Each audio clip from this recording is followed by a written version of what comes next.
Brian Lynch. I'm the boys' new head coach here at St. Rose High School. The philosophy that I think that I'm going to bring here is going to be just a very up-tempo, a lot of player movement, a lot of ball movement, high-intensity defense, full court pressuring. You know, where there's where you kind of turn the kids into little pit bulls, and you create a passion to try to play for each other and win. I grew up here in Belmar, New Jersey. I went to high school at CBA and graduated there. I went to Villanova and played 4 years at Villanova.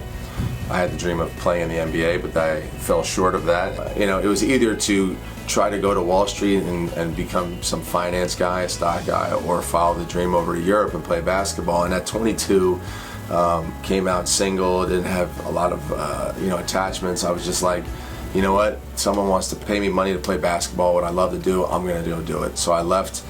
And my first job was in Poland, actually, and it was a very big transition for me, I have to say. Going from Villanova, where you'd have 20,000 fans, we're in NBA arenas, and then I go to Poland, and we're sharing a locker room with the community. So it was a big change, and I had to learn how to live on my own, cook food. I mean, I never cooked at Villanova. We had a little card that swiped at the door, and you could get a buffet every day. So. Yeah, I had to grow up quick right after school, learning how to kind of take care of myself and be on my own and figure all that stuff out. And it was tough. A great experience, and I'm glad I did it. I think a lot of the things that happened and the choices that I made in my life have brought me to where I am here now, and I'm very happy where I am now. So my wife is a Belgian woman that I met when I was playing in her hometown, actually.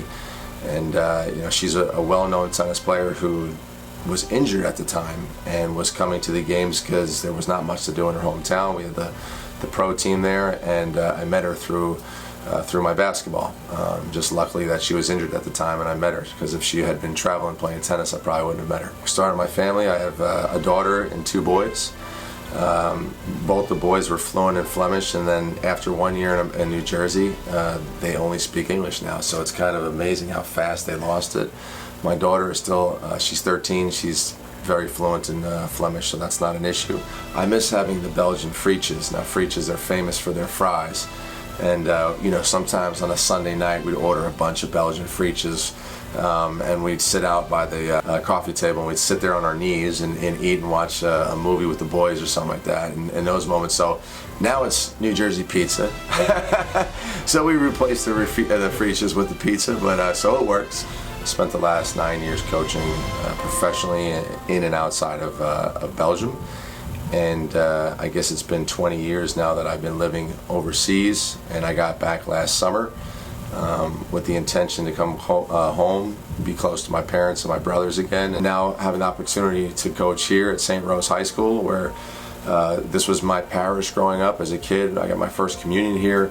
I got confirmed here. My brother Chris played basketball for Coach Devaney here.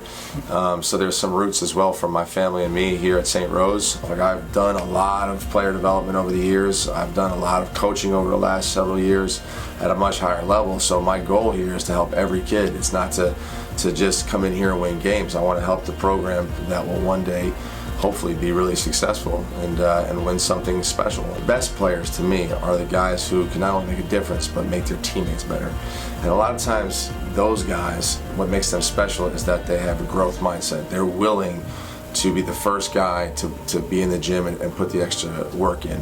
They're willing to have the coach tell them, hey, this has to be better. Okay, I got this, coach, let me get better. That mindset, that kind of positive attitude, when you bring that to the table, then I think you can do a lot of things with that kid, with that player. I'm a huge believer in players that go all out and that play at a high pace, that want to play both sides of the ball, play D, play unselfishly offensively. I always relied on teammates to have great success within our teams, and by doing that, you give players freedom. And with freedom comes great responsibility, as we all know, and that means that they're going to learn to play together. So hopefully in a year from now, I hope that our identity is that team plays high-paced, modern, positionless, hard-nosed basketball, and it looks like a lot of fun to play.